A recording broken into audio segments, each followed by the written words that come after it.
ಪ್ರಚಲಿತವಾದ ಕಥೆಗಳಲ್ಲಿ ದ್ರೌಪದಿಯ ಮಕ್ಕಳನ್ನು ಮಲಗಿದ್ದಾಗ ಅಶ್ವತ್ಥಾಮ ಕೊಂದ ಅಂತ ಅಷ್ಟೇ ಇರೋದು. ವಾಸ್ತವವಾಗಿ ಮಲಗಿದ್ದಾಗ ಕೊಲ್ಲೋದಲ್ಲ ಅದು. ಆದರೆ ಯುದ್ಧದ ಇಷ್ಟೂ ದಿನಗಳನ್ನು ನೋಡಿದಾಗ ಈ 5 ಜನ ಏನಿದ್ದಾರೆ ಉಪಪಾಂಡವರು, ಇವರು ದೊಡ್ಡ ಕೊಡುಗೆ ಯುದ್ಧಕ್ಕೆ ಕೊಟ್ಟಿದ್ದು ಕಾಣಿಸುತ್ತೆ ನಮಗೆ. ತುಂಬ ಯಾರೋ ದೊಡ್ಡ ಮಹಾವೀರರನ್ನು ಕೊಂದರು ಅಂತಲ್ಲ, ಮಹಾವೀರರನ್ನು ಕೊಲ್ಲೋದು ಒಂದೇ ಯುದ್ಧದ ಯಶಸ್ಸಿಗೆ ಕಾರಣ ಆಗೋದಿಲ್ವಲ್ಲ. ಏನು ನಡೀತೋ ಅದನ್ನು ಹೇಳ್ತಾರೆ, ಯಾವುದೇ ಪಕ್ಷ ವಹಿಸೋದಿಲ್ಲ ಅಂತ ಹೇಳ್ತೀವಲ್ಲ, ಅದಕ್ಕೆಲ್ಲ ಇಲ್ಲಿ ಕಾರಣಗಳು ಸಿಗ್ತವೆ ಅಂತ. ಅಂದರೆ ಇವನು ಮಾಡಿದಾಗಲೂ ಇವನು ಚೆನ್ನಾಗಿ ಯುದ್ಧ ಮಾಡಿದ್ರು ಅದನ್ನು ಹಾಗೆಯೇ ಹೇಳ್ತಾರೆ, ಅವನೇನು ಬಿಡು ಶಕುನಿ ಅಂತ ಹೇಳೋಲ್ಲ. ಮತ್ತ್ಯಾಕೆ ಪಾಂಡವರು ಗೆದ್ದಿದ್ದನ್ನು ತೋರಿಸಿದ್ರೆ ಅವ್ರು ಗೆದ್ದಿದ್ರು, ಅದಕ್ಕೆ ಅವ್ರು ಅದನ್ನು ಹೇಳಿದ್ರು ಅಂತಷ್ಟೇ. ಈ ಅಟಕಾಯಿಸೋದು ಅಂತ ಕನ್ನಡದಲ್ಲಿ ಒಂದು ಶಬ್ದ ಇದೆಯಲ್ಲ, ಹಾಗೆ ಕೃಪರು ಅವನನ್ನು ಲಾಕ್ ಮಾಡಿಬಿಡ್ತಾರೆ.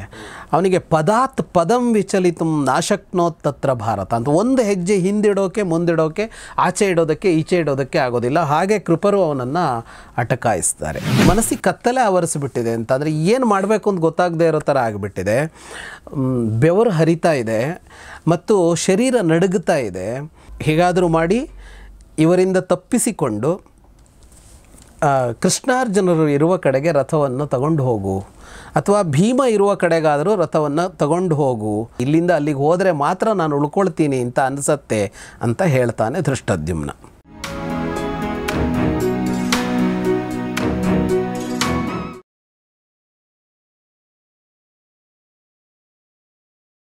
ಸ್ನೇಹಿತರೆ ನಮಸ್ಕಾರ. ಗೌರಿ ಶಕ್ಕಿ ಸ್ಟುಡಿಯೋದ ವಿಶೇಷ ಕಾರ್ಯಕ್ರಮ ಮಹಾಭಾರತ ರಹಸ್ಯಗಳು. ನಿಮಗೆಲ್ಲ ಆತ್ಮೀಯ ಸ್ವಾಗತ. ನಾನು ಗೌರಿ ಶಕ್ಕಿ. ಮಹಾಭಾರತ ರಹಸ್ಯಗಳನ್ನ ಹೇಳ್ಕೊಡೋದಕ್ಕೆ ನಮ್ಮೊಂದಿಗೆ ಜಾಯ್ನ್ ಆಗಿದ್ದಾರೆ ವಿದ್ವಾನ್ Jagadish Sharma Sampath sir. Sir welcome to the show. ನಮಸ್ತೆ. ನಮಸ್ತೆ. ಸೊ ನಾವು ಕಳೆದ ಸಂಚಿಕೆಯಲ್ಲಿ ಕರ್ಣನ ಒಂದು ನಿಸ್ಸಂಶಯವಾದ ಒಂದು ಡಿಸಿಸಿವ್ ವಿಕ್ಟ್ರಿ ನೋಡಿದ್ವಿ ಅಗೇನೆಸ್ಟ್ ನಕುಲ. ಅದಾದಮೇಲೆ ಕೂಡ ಕರ್ಣ ಸಾಕಷ್ಟು ಹಾನಿ ಮಾಡ್ತಾನೆ ಪಾಂಚಾಲರ ಸೇನೆಗೆ ಅನ್ನೋದನ್ನು ಕೂಡ ನೋಡಿದ್ವಿ ಸರ್. ಆಮೇಲೆ ಇನ್ನೊಂದು ಕಡೆಯಲ್ಲಿ ಯುಯುತ್ಸು ಧಾವಿಸ್ತಾ ಇರ್ತಾನೆ ದುರ್ಯೋಧನನ ಸೇನೆಯ ಮೇಲೆ, ಧಾರ್ತರಾಷ್ಟ್ರದ ಸೇನೆಯ ಮೇಲೆ ಆಕ್ರಮಣ ಮಾಡ್ತಾ ಇರ್ತಾನೆ. ಅದನ್ನು ಅವನನ್ನು ಉಲೂಕ ತಡಿತಾನೆ. ಉಲೂಕ ಅಂದರೆ ಶಕುನಿಯ ಮಗ. Okay okay. ಬಂದು ತಿಷ್ಠೇತಿ ಚಬ್ರವೇತ್, ನಿಲ್ಲು ಅಂತ. ಅಂದರೆ ಸಾಧಾರಣವಾಗಿ ನಾವು ಹಿಂದಿನ ಒಂದು ಸಂಚಿಕೆಯಲ್ಲಿ ಮಾತಾಡಿದ್ವಲ್ಲ, ಅವ್ರ ನಿಯಮ ಅಂದರೆ ಯಾರ ಜೊತೆಗಾರು ಯುದ್ಧ ಮಾಡುವಾಗ ಮಾತಾಡ್ಕೊಳ್ಬೇಕು ಅಂತ ಅಂದರೆ ಸುದೀರ್ಘ ಮಾತಾಡ್ಕೋಬೇಕು ಅಂತಲ್ಲ, ನಾನು ನಿನ್ನ ಜೊತೆ ಯುದ್ಧಕ್ಕೆ ಬಂದಿದ್ದೀನಿ ಅಂತ ಹೇಳಬೇಕು ಅಂತ. ಅದನ್ನು ತಿಷ್ಠ ಅಂತ ಹೆಚ್ಚಾಗಿ ಹೇಳ್ತಾ ಇದ್ರು, ನಿಲ್ಲು ಅಂತ. ಆಮೇಲೆ ಒಂದು ಸಂವಾದವೇ ನಡೀತಾ ಇರುತ್ತೆ ಅಂತ ಹೇಳೋಕ್ಕಾಗಲ್ಲ. ನಿಲ್ಲು ಅಂತ ಅಂದರೆ ಅದು ನಾನು ಯುದ್ಧಕ್ಕೆ ಸನ್ನದ್ಧ ಅಂತ, ನಿನ್ನ ಜೊತೆಗೆ ಅಂತ ಅಷ್ಟೇ ಹೇಳೋದು ಅಂತ ಅಷ್ಟೇ. ನಿಲ್ಲು ನನ್ನ ಜೊತೆಗೆ ಯುದ್ಧ ಮಾಡು ಅಂತ. ಈ ನಾವು ಮಹಾಭಾರತ ಇದರಲ್ಲಿ ಬಂದಾಗ, ದೂರದರ್ಶನಲ್ಲಿ ಮಹಾಭಾರತ ಬಂದಾಗಲೂ ಆಕ್ರಮಣ್ ಅಂತ ಹೇಳ್ತಾ ಇರೋ ಒಂದು ಇದನ್ನು ನೋಡ್ತಾ ಇದ್ವಿ. ಆಕ್ರಮಣ್ ಅಂತ ಹೇಳಿದ ಮೇಲೆ ಆಕ್ರಮಣ ಮಾಡ್ತಾ ಇದ್ರು. ಅದು ಬೆಳಗ್ಗೆ ಆರಂಭಕ್ಕೆ ಮಾತ್ರ ಅಲ್ಲ, ಮಧ್ಯದಲ್ಲೂ ಅದು ಇರ್ತಾ ಇತ್ತು ಅಂತ. ಯುಯುತ್ಸು ಮತ್ತು ಉಲೂಕರ ನಡುವೆ ಒಂದು ಯುದ್ಧ ಆರಂಭ ಆಗುತ್ತೆ. ಯುಯುತ್ಸು ಮೊದಲು ಅವನಿಗೆ ಚೂಪಾದ ಬಾಣಗಳನ್ನು ಬಿಟ್ಟು ಗಾಯಗೊಳಿಸ್ತಾನೆ ಅವನನ್ನು. ಅವನು ಕ್ಷುರಪ್ರ ಬಾಣದಿಂದ ಇವನ ಧನಸ್ಸನ್ನು ತುಂಡರಿಸಿ ಕರ್ಣಿ ಎನ್ನುವ ಬಾಣದಿಂದ ಯುಯುತ್ಸುವನ್ನು ಗಾಯಗೊಳಿಸ್ತಾನೆ. ಯುಯುತ್ಸು ಇನ್ನೊಂದು ಬಿಲ್ಲನ್ನು ತೆಗೆದುಕೊಂಡು ಅವನ ಮೇಲೆ 60 ಬಾಣಗಳನ್ನು ಬಿಡ್ತಾನೆ. ಯುಯುತ್ಸು ಕೋಪಗೊಂಡಿರ್ತಾನೆ. ಈಗ ಅವನ ಸಾರಥಿಯನ್ನು ಕೂಡ ಗಾಯಗೊಳಿಸ್ತಾನೆ. ಉಲೂಕ ಇವನ ಧ್ವಜವನ್ನು ಕತ್ತರಿಸ್ತಾನೆ. ಕಾಂಚನಂ ಧ್ವಜಂ, ಬಂಗಾರದ ಧ್ವಜವನ್ನು ಅಂತ. ಅದು ತುಂಡಾಗಿ ಕೆಳಗೆ ಬೀಳತ್ತೆ. ಯುಯುತ್ಸುವಿನ ಕೋಪ ಇನ್ನಷ್ಟು ಹೆಚ್ಚಾಗತ್ತೆ. ಅವನ ಎದೆಗೆ ಗುರಿಯಿಟ್ಟು 5 ಬಾಣಗಳನ್ನು ಹೊಡಿತಾನೆ. ಉಲೂಕ ಭಲ್ಲ ಎನ್ನುವ ಬಾಣದಿಂದ ಇವನ ಸಾರಥಿಯ ತಲೆ ಕಡಿತಾನೆ. ಇದನ್ನು ಹೇಳುವಾಗ ತೈಲಧೌತೇನ ಮಾರೀಷ ಅಂತ, ಈ ತೈಲಧೌತ ಅನ್ನುವ ಶಬ್ದಗಳನ್ನು ಮತ್ತೆ ಬಳಸ್ತಾರೆ. ಅಂದರೆ ಎಣ್ಣೆಯಲ್ಲಿ ನೆನೆಸಿಟ್ಟ ಬಾಣಗಳು ಅಂತ. ಬಾಣಗಳನ್ನು ಎಣ್ಣೆಯಲ್ಲಿ ನೆನೆಸಿಟ್ಟುಕೊಂಡು ತರ್ತಾ ಇದ್ದರು ಆ ಬಾಣಗಳು ಅನ್ನೋದು ಗೊತ್ತಾಗುತ್ತೆ. ಇದು ತುಂಬ ಸಲ ಬರುತ್ತೆ ತೈಲಧೌತ ಅಂತ.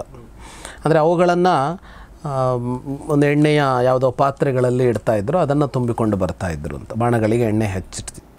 ಯಾವುದೆಲ್ಲೋ ಎಣ್ಣೆಯಲ್ಲಿ ಇಟ್ಟರೆ 2 ಯೂಸ್ ಇದೆ ಸರ್ ನನಗನ್ಸೋ ಹಾಗೆ. ಒಂದು ಅದು ಹಾಳಾಗಲ್ಲ, ಎರಡನೇದು ಭಾರ ಆಗುತ್ತೆ ಆ್ಯಕ್ಚುಲಿ ಅಲ್ವಾ, ಅದು ಎಣ್ಣೆ ಹೀರ್ಕೊಂಡು ಎಣ್ಣೆ ಕುಡಿದು. ಸೊ ಅವ್ರಿಗೇನೋ ಬೇರೆ ಕಾರಣನೂ ಇರ್ಬೋದು. ಅವನ ಸಾರಥಿಯನ್ನು ಕೊಂದ ಉಲೂಕ ಮರುಕ್ಷಣದಲ್ಲಿ ಅವನ 4 ಕುದುರೆಗಳಿಗೆ ಬಾಣ ಬಿಡ್ತಾನೆ ಅವನು. ಕುದುರೆಗಳು ರಥವನ್ನು ಎಳ್ಕೊಂಡು ಹೋಗ್ಬಿಡ್ತವೆ. ಹಾಗಾಗಿ ಯುಯುತ್ಸುವನ್ನು ಉಲೂಕ ಸೋಲಿಸ್ತಾನೆ. ಅಲ್ಲಿಂದ ಅವನು ಮತ್ತೆ ಪಾಂಚಾಲರು ಸೃಂಜೆಯರ ಕಡೆಗೆ ನುಗ್ಗುತ್ತಾನೆ ಉಲೂಕ. ಶತಾನೀಕ ನನ್ನ ಶ್ರುತಕರ್ಮ ಎದುರಿಸ್ತಾನೆ. ಎದುರಿಸಿದವನೇ ಶ್ರುತಕರ್ಮ ಕ್ಷಣಾರ್ಧದಲ್ಲಿಯೇ ಅವನ ಕುದುರೆ ಸಾರಥಿ ಎಲ್ಲರನ್ನ ಕೊಂದು ಬಿಡ್ತಾನೆ. ಶತಾನೀಕ ಅಂದರೆ ಕೌರವ ಯೋಧ. ಶತಾನೀಕ ಅವನು ಗದೆಯನ್ನು ಬೀಸಿ ಎಸಿತಾನೆ ಅವನ ಮೇಲೆ. ಅದು ಶ್ರುತಕರ್ಮನ ರಥವನ್ನು ಪುಡಿಗಟ್ಟತ್ತೆ ಮತ್ತು ಅವನ ಕುದುರೆಗಳನ್ನು ಮತ್ತು ಸಾರಥಿಯನ್ನು ಕೊಲ್ಲತ್ತೆ. ಇಬ್ಬರಿಗೂ ರಥ ಇಲ್ಲ. ಈಗ ಇಬ್ಬರೂ ಕೂಡ ನೆಲದಲ್ಲಿ ನಿಂತು ಯುದ್ಧ ಆರಂಭ ಮಾಡ್ತಾರೆ. ಇಬ್ಬರೂ ರಥವನ್ನು ಕಳೆದುಕೊಂಡು. ಇನ್ನೊಂದು ಕಡೆ ಸುತಸೋಮ ಮತ್ತು ಶಕುನಿ ಇಬ್ಬರ ಯುದ್ಧ ನಡೀತಾ ಇರುತ್ತೆ. ದಿನ ಕಳೆದಂತೆ ನಮಗೆ ಈ ದ್ರೌಪದಿಯ ಮಕ್ಕಳ ಇದು ಕಾಣಿಸ್ತಾ ಇರುತ್ತೆ. ಹೊರಗಡೆಯಲ್ಲಿ ನಮಗೆ ದ್ರೌಪದಿಯ ಮಕ್ಕಳ ಇದೇ ಇಲ್ಲ. ಪ್ರಚಲಿತವಾದ ಕಥೆಗಳಲ್ಲಿ ದ್ರೌಪದಿಯ ಮಕ್ಕಳನ್ನು ಮಲಗಿದ್ದಾಗ ಅಶ್ವತ್ಥಾಮ ಕೊಂದ ಅಂತ ಅಷ್ಟೇ ಇರೋದು. ವಾಸ್ತವವಾಗಿ ಮಲಗಿದ್ದಾಗ ಕೊಲ್ಲೋದಲ್ಲ ಅದು. ಆ ಕಥೆ ಬರುತ್ತಲ್ಲ, ಗೊತ್ತಾಗತ್ತೆ ಅದು ಹೇಗೆ ನಡೀತು ಅಂತ. ಅಂದರೆ ರಾತ್ರಿ ಕೊಂದಿದ್ದು, ಬಟ್ ಅವರು ಯುದ್ಧ ಮಾಡ್ತಾ ಇದ್ದಾಗಲೇ ಕೊಂದಿದ್ದು. ಯುದ್ಧಕ್ಕೆ ಸನ್ನದ್ಧರಾಗ್ತಾರೆ, ಆದರೆ ಪೂರ್ಣ ಸಿದ್ಧತೆ ಇಲ್ಲದ ಯುದ್ಧ ಆಗಿರುತ್ತೆ ಅದು. ಮಲಗಿದಲ್ಲಿ ಹೋಗಿ ಕತ್ತರಿಸೋದಲ್ಲ ಅದು. ಆದರೆ ಯುದ್ಧದ ಇಷ್ಟೂ ದಿನಗಳನ್ನು ನೋಡಿದಾಗ ಈ 5 ಜನ ಏನಿದ್ದಾರೆ ಉಪಪಾಂಡವರು, ಇವರು ದೊಡ್ಡ ಕೊಡುಗೆ ಯುದ್ಧಕ್ಕೆ ಕೊಟ್ಟಿದ್ದು ಕಾಣಿಸುತ್ತೆ ನಮಗೆ. ತುಂಬ ಯಾರೋ ದೊಡ್ಡ ಮಹಾವೀರರನ್ನು ಕೊಂದರು ಅಂತಲ್ಲ, ಮಹಾವೀರರನ್ನು ಕೊಲ್ಲೋದು ಒಂದೇ ಯುದ್ಧದ ಯಶಸ್ಸಿಗೆ ಕಾರಣ ಆಗೋದಿಲ್ವಲ್ಲ. ಆ ಕೆಲಸವನ್ನು ಅವ್ರು ನಿರಂತರ ಮಾಡ್ಕೊಂಡು ಬರ್ತಾ ಇದ್ದಾರೆ. ಅಭಿಮನ್ಯು ಮಾತ್ರ ಅಲ್ಲ, ಘಟೋತ್ಕಚ ಮಾತ್ರ ಅಲ್ಲ. ಸುತಸೋಮ ಮತ್ತು ಶಕುನಿಯ ನಡುವೆ ಯುದ್ಧ ಆಗತ್ತೆ. ಅವನಿಗೆ ಅಂದರೆ ಪಿತುರ್ ಅತ್ಯಂತ ವೈರಿಣಂ ಅಂತ, ತಂದೆಯ ಅತ್ಯಂತ ವೈರಿಯಾದ ಶಕುನಿಯನ್ನು ಕಂಡು ಸಿಟ್ಟು ಬರುತ್ತೆ ಅವನಿಗೆ. ಭೀಮನ ಮಗ ಸುತಸೋಮ. ಅಲ್ಲಿ ದ್ಯೂತ ಆಡಿದಾಗ ಬಹಳ ಸಿಟ್ಟಿತ್ತಲ್ಲ ಭೀಮನಿಗೆ ಶಕುನಿಯ ಮೇಲೆ. ಇಬ್ಬರ ನಡುವೆ ಭಯಂಕರವಾದ ಯುದ್ಧ ಆಗುತ್ತೆ. ಶಕುನಿ ಅವನ ಕುದುರೆಗಳನ್ನು ಕೊಲ್ತಾನೆ, ಧ್ವಜವನ್ನು ಕತ್ತರಿಸ್ತಾನೆ, ಅವನ ಧನಸ್ಸನ್ನು ಕತ್ತರಿಸ್ತಾನೆ. ಅವನು ಈಗ ಇದಿಲ್ಲ, ಕುದುರೆ ಇಲ್ಲ, ಇದು ಧನಸ್ಸು ತುಂಡಾಗಿರುತ್ತಲ್ಲ, ಅವನು ಇನ್ನೊಂದು ಧನಸ್ಸು ಹಿಡಿದು ನೆಲಕ್ಕೆ ಜಿಗಿತಾನೆ ಅವನು ಸುತಸೋಮ, ಧನಸ್ಸನ್ನು ಹಿಡ್ಕೊಂಡೆ. ಸಾಧಾರಣವಾಗಿ ರಥ ಇಲ್ಲದೆ ನೆಲಕ್ಕೆ ಹಾರಿದಾಗ ಅವರು ಖಡ್ಗ ಹಿಡ್ಕೊಳ್ತಾರೆ. ಇವನು ಧನಸ್ಸು ಹಿಡ್ಕೊಂಡೆ ನೆಲಕ್ಕೆ ನಿಲ್ತಾನೆ. ಅವನ ರಥದ ಸಮೀಪಕ್ಕೆ ಹೋಗಿ ಇವನು ಬಾಣ ಪ್ರಯೋಗ ಮಾಡೋದಕ್ಕೆ ಆರಂಭ ಮಾಡ್ತಾನೆ. ನೆಲದಲ್ಲಿ ನಿಲ್ತು ರಥದಲ್ಲಿ ನಿಂತವನ ಜೊತೆಗಿನ ಯುದ್ಧ ಕಷ್ಟ. ರಥ ಚಲಿಸತ್ತೆ ಹೇಗೆ ಬೇಕಿದ್ರು, ಕುದುರೆಗಳು ಆ ಕಡೆ ಈ ಕಡೆ ಹೇಗೆ ಬೇಕಾದರೂ ಹೋಗ್ತವೆ. ನೆಲದಲ್ಲಿ ನಿಂತು ಯುದ್ಧ ಮಾಡೋದಕ್ಕಾಗೋದಿಲ್ವಲ್ಲ. ಆದರೆ ನೆಲದಲ್ಲಿ ನಿಂತೆ ಇವನು ಸಾಕಷ್ಟು ಹೊತ್ತು ಯುದ್ಧ ಮಾಡ್ತಾನೆ. ಎಲ್ಲರೂ ಅದನ್ನು ಬಹಳ ಮೆಚ್ಚುತ್ತಾರೆ. ಮೇಲಿದ್ದ ಸಿದ್ಧಚಾರಣರು ಕೂಡ ಮೆಚ್ಚುತ್ತಾರೆ ಸುತಸೋಮನ ಇದನ್ನು. ಸುತಸೋಮಸ್ಯ ತತ್ಕರ್ಮ ದೃಷ್ಟ್ವಾಶ್ರೇಯ ಅದ್ಭುತಂ ಅಂತ, ಅಂದರೆ ನಂಬೋಕಾಗದೇ ಇರುವ ಯುದ್ಧ ಮಾಡ್ತಾನೆ ಅವನು.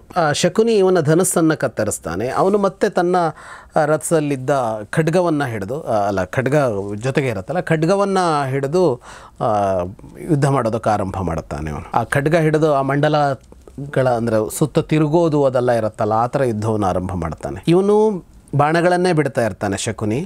ಅವನು ಖಡ್ಗದಿಂದಲೇ ಅದನ್ನು ತುಂಡರಿಸ್ತಾ ಇರ್ತಾನೆ.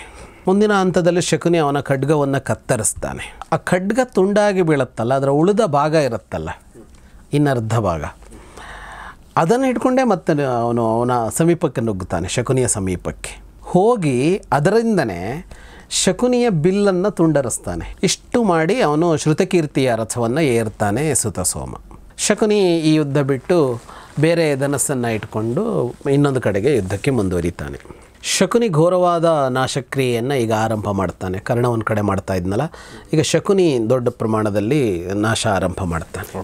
ಯಥಾ ದೈತ್ಯ ಚಮೂಂ ರಾಜನ್ ದೇವರಾಜೋ ಮಮರ್ದಃ ತಥೈವ ಪಾಂಡವೀಂ ಸೇನಾಂ ಸೌಬಲೇಯೋ ವಿನಾಶಯತ್ ಅಂತ. ಇಂದ್ರ ದೈತ್ಯರ ಸೇನೆಯನ್ನು ನಾಶ ಮಾಡದಂತೆ ಶಕುನಿ ಪಾಂಡವರ ಸೇನೆಯನ್ನು ನಾಶ ಮಾಡಿದ ಅಂತ.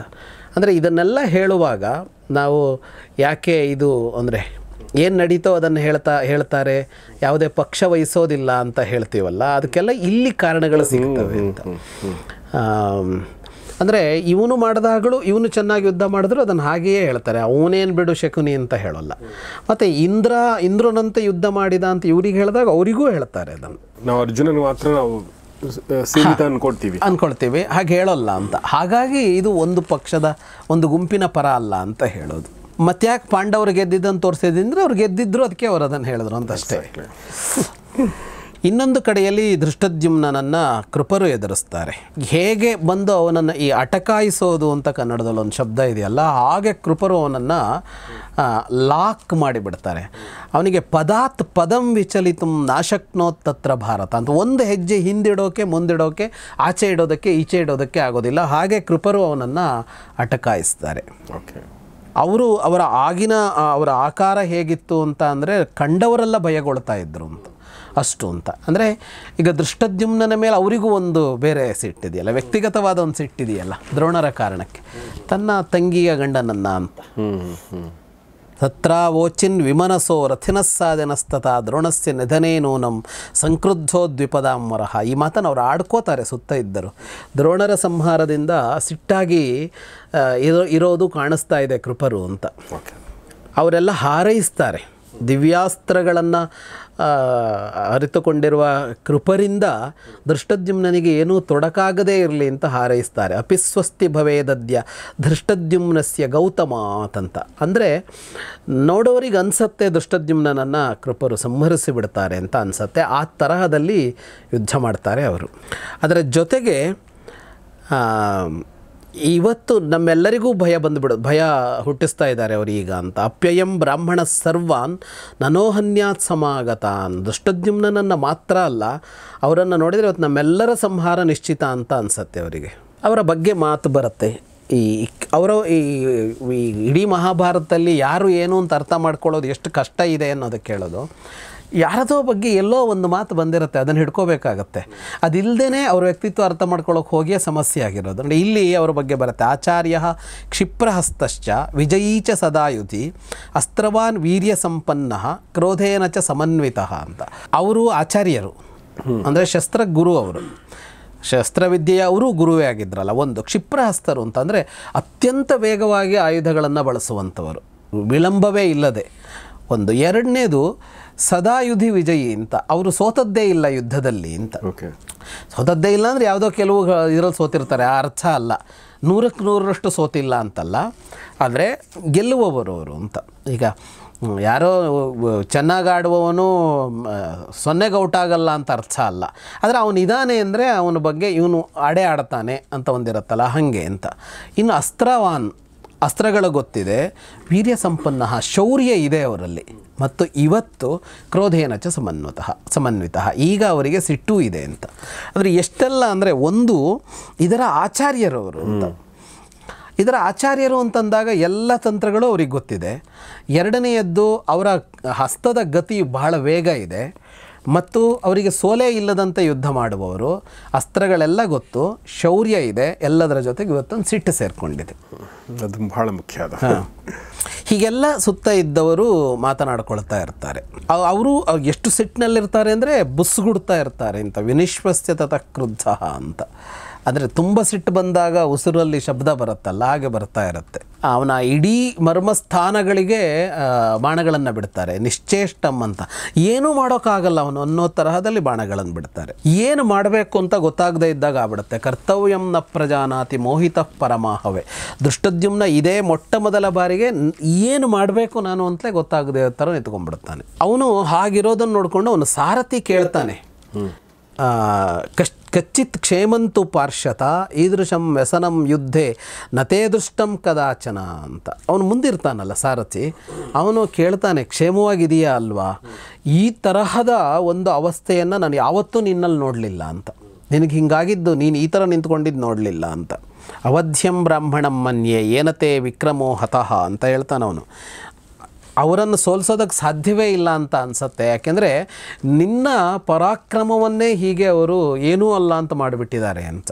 ಅವನು ಸಣ್ಣ ಧ್ವನಿಯಲ್ಲಿ ಹೇಳ್ತಾನೆ ದೃಷ್ಟದ್ಯುಮ್ನಸ್ತೋ ರಾಜನ್ ಶನಕೈರಬ್ರವೀದ್ವಚಃ ಮುಖ್ಯತೆ ಮೇ ಮನಸ್ತಾತ ಗಾತ್ರೇ ಸ್ವೇದಶ್ಚ ಜಾಯತೆ ವೇಪಥುಂಚ ಶರೀರೇ ಮೇ ರೋಮಹರ್ಷಂಚ ಪಶ್ಯವೈ ಅಂತ. ಮುಖ್ಯತೆ ತೇ ಮನಸ್ತಾತ ಅಂದ್ರೆ ಮನಸ್ಸಿಗೆ ಕತ್ತಲೆ ಆವರಿಸಿಬಿಟ್ಟಿದೆ ಅಂತ. ಅಂದರೆ ಏನು ಮಾಡಬೇಕು ಅಂತ ಗೊತ್ತಾಗದೇ ಇರೋ ಥರ ಆಗಿಬಿಟ್ಟಿದೆ. ಬೆವರು ಹರಿತಾ ಇದೆ ಮತ್ತು ಶರೀರ ನಡುಗುತ್ತಾ ಇದೆ. ಆಮೇಲೆ ಇದು ರೋಮಹರ್ಷ ಅಂದರೆ ರೋಮಗಳೆಲ್ಲ ಸೆಟೆದು ನಿಂತುಕೊಂಡಿವೆ, ಅಂದರೆ ಭಯಕ್ಕೆ. ರೋಮಾಂಚನ ಅನ್ನೋದು ಹಲವು ಭಾವಗಳಲ್ಲಾಗತ್ತಲ್ಲ, ಈಗ ಭಯಕ್ಕಾಗಿರೋದು, ಆತಂಕಕ್ಕಾಗಿರೋದು. ವರ್ಜಯನ್ ಬ್ರಾಹ್ಮಣಂ ಯುದ್ಧೇ ಶನೇರ್ಯಾಹಿ ಯಥೋಚ್ಯುತಃ ಅಂತ. ಹೀಗಾದರೂ ಮಾಡಿ ಇವರಿಂದ ತಪ್ಪಿಸಿಕೊಂಡು ಕೃಷ್ಣಾರ್ಜುನರು ಇರುವ ಕಡೆಗೆ ರಥವನ್ನು ತಗೊಂಡು ಹೋಗು, ಅಥವಾ ಭೀಮ ಇರುವ ಕಡೆಗಾದರೂ ರಥವನ್ನು ತಗೊಂಡು ಹೋಗು. ಕ್ಷೇಮ ಮಧ್ಯ ಭವೇದ್ಯಂತ ರಿತಿಮೇ ನೈಷ್ಟಿಕೀ ಮತಿ, ಇಲ್ಲಿಂದ ಅಲ್ಲಿಗೆ ಹೋದರೆ ಮಾತ್ರ ನಾನು ಉಳ್ಕೊಳ್ತೀನಿ ಅಂತ ಅನಿಸತ್ತೆ ಅಂತ ಹೇಳ್ತಾನೆ ಧೃಷ್ಟದ್ಯುಮ್ನ. ಆದರೆ ಅವನು ನಿಧಾನವಾಗಿ ದಾಟ್ಸ್ಕೊಂಡು ಹೋಗು ಅಂತ ಹೇಳಿದರೆ ಅವನು ಬಹಳ ವೇಗವಾಗಿ ಸಾರಥಿ ಭೀಮ ಇದ್ದ ಕಡೆಗೆ ರಥವನ್ನು ತಗೊಂಡು ಹೋಗ್ತಾನೆ. ಭೀಮ ಒಂದು ಕಡೆಯಲ್ಲಿ ಧಾರ್ತರಾಷ್ಟ್ರ ಸೇನೆಯ ಜೊತೆಗೆ ಯುದ್ಧ ಮಾಡ್ತಾ ಇರ್ತಾನೆ. ಧೃಷ್ಟದ್ಯುಮ್ನ ಭೀಮನ ಕಡೆ ರಥ ಹೋದರೆ ಇವರು ನಿಲ್ಲಿಸೋದಿಲ್ಲ ಕೃಪರು. ಹಿಂದಿನಿಂದ ಬಾಣಗಳನ್ನು ಬಿಡ್ತಾ ಅವನನ್ನು ಹಿಂಬಾಲಿಸಿಕೊಂಡು ಬರ್ತಾರೆ. ಆಮೇಲೆ ಮಧ್ಯ ಮಧ್ಯ ಶಂಖ ಊರ್ತಾರೆ. ಶಂಖಂಚ ಪೂರಯಾಮಾಸ ಮುಹುರ್ಮುಹುರರಿಂದ ಮತ್ತೆ ಮತ್ತೆ ಶಂಖನಾದ ಮಾಡ್ತಾರೆ. ಅವನನ್ನು ಹೆದರಿಸಿಯೇ ಬಿಡ್ತಾರೆ.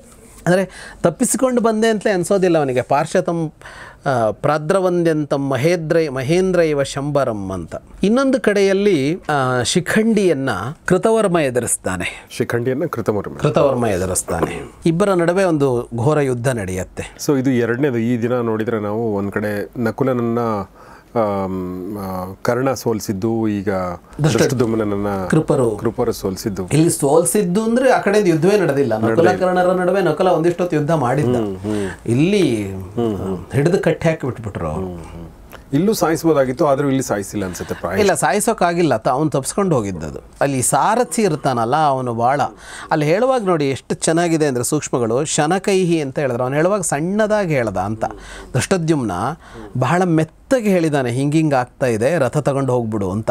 ಅಂದರೆ ಅದು ಕೃಪರಿಗೆ ಗೊತ್ತಾಗೋ ಥರ ಹೇಳಿಲ್ಲ ಅವನು. ಅವನ ನಡೆ ಗೊತ್ತಾಗಿಲ್ಲ ಕೃಪರಿಗೆ. ಈಗ ನಡೆ ಗೊತ್ತಾಗಿದ್ದರೆ ಅವ್ರು ಹೋಗೋಕ್ಕೆ ಬಿಡ್ತಿರಲಿಲ್ಲ. ಯಾಕೆಂದ್ರೆ ಆಮೇಲೂ ಹಿಂಬಾಲಿಸ್ಕೊಂಡು ಹೋಗ್ತಾರೆ ಅಂದರೆ ಅವನಿಗೇನೋ ಮಾಡಬೇಕು ಇವತ್ತು ಅಂತಿದೆ. ಅವನಷ್ಟು ಸಣ್ಣಕ್ಕೆ ಹೇಳಿರೋದ್ರಿಂದಾಗಿ ಅವ್ರು ಏನು ಮಾತಾಡ್ಕೊಂಡ್ರು ಅಂದ್ರೆ ಕೃಪರಿಗೆ ಗೊತ್ತಾಗಿಲ್ಲ. ಸಾರಥಿ ರಥ ಓಡಿಸ್ಬಿಟ್ಟಿದ್ದಾನೆ. ಇನ್ನೊಂದು ಕಡೆ ಶಿಖಂಡಿ ಮತ್ತು ಕೃತವರ್ಮರ ಯುದ್ಧ. ಕೃತವರ್ಮ ಅವನ ಇದನ್ನು ಕತ್ತರಿಸ್ತಾನೆ, ಶಿಖಂಡಿಯ ಧನಸ್ಸನ್ನು ಕತ್ತರಿಸ್ತಾನೆ. ಅವನು ಇನ್ನೊಂದು ಧನಸ್ಸನ್ನು ಹಿಡ್ಕೊಂಡು ನಿಲ್ಲು ಅಂತ ಹೇಳಿ ಯುದ್ಧ ಮುಂದುವರಿಸ್ತಾನೆ. ಮತ್ತೆ ಅವನು ಕೃತವರ್ಮ ಇವನ ಬಾಣಗಳನ್ನೆಲ್ಲ ತುಂಡರಿಸಿ ಅವನು ಮತ್ತೆ ಇವನ ಧನಸ್ಸನ್ನು ಕತ್ತರಿಸ್ತಾನೆ. ಧನಸ್ಸಿಲ್ಲದೆ ನಿಂತಿದ್ದ ಅವನ ಮೇಲೆ 60 ಬಾಣಗಳನ್ನು ಬಿಟ್ಟು ಅವನ ತೋಳು, ಎದೆ ಎಲ್ಲ ಕಡೆಯಲ್ಲೂ ಗಾಯಗೊಳಿಸ್ತಾನೆ ಕೃತವರ್ಮ. ಇದೇ ಕಾರ್ಯವನ್ನು ಇವನು ಮತ್ತೆ ತಿರುಗಿ ಮಾಡ್ತಾನೆ ಶಿಖಂಡಿ. ಅಂದರೆ ಕೃತವರ್ಮ ಇವನಿಗೇನು ಮಾಡಿದ್ನೋ ಅದನ್ನೇ ಶಿಖಂಡಿ ಹಿಂದಿರುಗಿ ಅವನಿಗೆ ಮಾಡ್ತಾನೆ. ಅಂದರೆ ಇಬ್ಬರೂ ಸಮರ್ಥರಾಗಿ ಯುದ್ಧ ಮಾಡ್ತಾರೆ. ಇಬ್ಬರನ್ನು ಗಾಯಗೊಳಿಸ್ತಾರೆ. ಅನ್ಯೋನ್ಯಸ್ಯ ವಧೇಯತ್ನಂ ಕುರ್ವಾಣೌತೋ ಮಹಾರಥೋ ರಥಾಭ್ಯಾಂ ಚೇರತಸ್ತತ್ರ ಮಂಡಲಾನಿ ಸಹಸ್ರಶಃ ಅಂತ. ಇಬ್ಬರನ್ನು ಇವತ್ತು ಕೊಂದು ಮುಗಿಸ್ತೇನೆ ಅಂತಲೇ ರಥಗಳನ್ನು ಮಂಡಲಾಕಾರವಾಗಿ ತಿರುಗಿಸ್ತಾ ಯುದ್ಧ ಮಾಡ್ತಾರೆ. ಸಹಸ್ರಶಃ ಅಂತ ಅಂದರೆ 1 ಬಾರಿ 2 ಬಾರಿ ಅಲ್ಲ ಅಂತ. ಅಂದರೆ ಆ ರಥವನ್ನು ತಿರುಗಿಸ್ತಾ ಯುದ್ಧ ಮಾಡೋದಿದೆಯಲ್ಲ ಅದು ಬಹಳ ಅಪಾಯಕಾರಿಯಾದದ್ದು. ಅದನ್ನು ಇಬ್ಬರು ಮಾಡ್ತಾರೆ 100 ಸಲ, 1000 ಸಲ ಅಂತ. ಹೀಗೆ ಯುದ್ಧ ಮುಂದುವರಿತಾ ಇರುವಾಗ ಒಂದು ಹಂತದಲ್ಲಿ ಕೃತವರ್ಮನ ಒಂದು ಬಾಣ ಅದು ಜೀವಿತಾಂತಕರಂ ಘೋರಂ ಅಂತ, ಅಂದರೆ ಪ್ರಾಣನೇ ತೆಗೆಯುವಂಥ ಒಂದು ಬಾಣ ಇವನಿಗೆ ಬಂದು ತಾಗತ್ತೆ. ಅವನು ಎಚ್ಚರ ತಪ್ಪುತ್ತಾನೆ.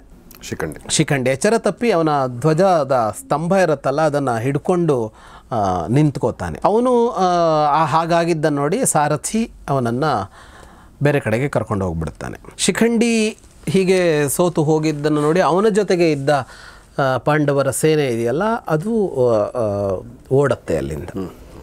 ಈಗ ಒಂದು ಹಂತ ಅಂತ ನೋಡಿದ್ರೆ ಒಂದು ಹಂತದಲ್ಲಿ ಇವ್ರ ಕಡೆಯ ದುರ್ಯೋಧನನ ಕಡೆಯ ಹಲವರು ಸತ್ರು, ಅಸಂಖ್ಯ ಜನರು ಸತ್ತಿದ್ದಾರೆ. ತುಂಬ ಜನ ಸತ್ರಲ್ಲ, ಸಂಕ್ಷಪ್ತಕರಂತೂ ತುಂಬ ದೊಡ್ಡ ಪ್ರಮಾಣದಲ್ಲಿ ಸತ್ರು. ಸಾಕಷ್ಟು ವೀರರು ಬೆಳಗಿನಿಂದ ಸಾಯ್ತಾ ಇದ್ದರು. ಆದರೆ ಅದರ ಅನಂತರ ಅವರ ಕಡೆಯ ವೀರರು ಇವರ ಕಡೆಯವರನ್ನು ಹಲವರನ್ನು ಸೋಲಿಸಿದ್ದು ಕಾಣಿಸುತ್ತೆ ನಮಗೆ. ನಕುಲ ಸೋತ ಕರ್ಣನ ಹತ್ರ, ಇಲ್ಲಿ ಶಿಖಂಡಿ ಸೋತ, ಧೃಷ್ಟದ್ಯುಮ್ನ ಸೋತ, ಯುಯುತ್ಸು ಸೋತ ಉಲೂಖನಿಂದ, ಈ ಥರ ಕಾಣಿಸುತ್ತೆ. ಅಂದರೆ ಆ ಕಡೆಯವರಲ್ಲಿ ಸಾವು ಹೆಚ್ಚಾಯಿತು, ಈ ಕಡೆಯವರಲ್ಲಿ ಸೋಲು ಹೆಚ್ಚಾಯಿತು. ಸೊ ಹಾಗಾದರೆ ಮುಂದಿನ ಭಾಗದಲ್ಲಿ ಮತ್ತಷ್ಟು ಯುದ್ಧವನ್ನು, ಅಂದರೆ 16ನೇ ದಿನದ ಯುದ್ಧವನ್ನು ನೋಡೋಣ ಅಂತ ಹೇಳ್ತಾ ಇವತ್ತಿನ ಈ ಎಪಿಸೋಡ್ನ ಮುಗಿಸ್ತಾ ಇದ್ದೀನಿ. ಮುಗಿಸೋಕ್ಕಿಂತ ಮುಂಚೆ ವಿದ್ವಾನ್ ಜಗದೀಶ್ ಶರ್ಮಾ ಸಂಪತ್ ಸರ್ಗೆ ನಿಮ್ಮೆಲ್ಲರ ಪರವಾಗಿ ಧನ್ಯವಾದಗಳು sir. Thank you very much. So ಸ್ನೇಹಿತರೆ, ಈ ಯುದ್ಧದ ಕುರಿತಾಗಿ, ಮಹಾಭಾರತದ ಕುರಿತಾಗಿ ನಿಮ್ಮ ಪ್ರಶ್ನೆಗಳಿಗೆ ಸ್ವಾಗತ. ನಿಮ್ಮೆಲ್ಲ ಸ್ನೇಹಿತರೊಂದಿಗೆ ಶೇರ್ ಮಾಡಿ, ಲೈಕ್ ಮಾಡಿ, ಕಮೆಂಟ್ ಮಾಡಿ ಮತ್ತು ಚಾನಲ್ ಸಬ್ಸ್ಕ್ರೈಬ್ ಮಾಡಿ. ನೋಡ್ತಾರೆ ಗೌರಿ ಶಕ್ತಿ ಸ್ಟುಡಿಯೋ, ನೋಡ್ತಾರೆ ಮಹಾಭಾರತ ರಹಸ್ಯಗಳು ಅಂದರೆ ದ ಸೀಕ್ರೆಟ್ಸ್ ಆಫ್ ಮಹಾಭಾರತ. ನಮಸ್ಕಾರ.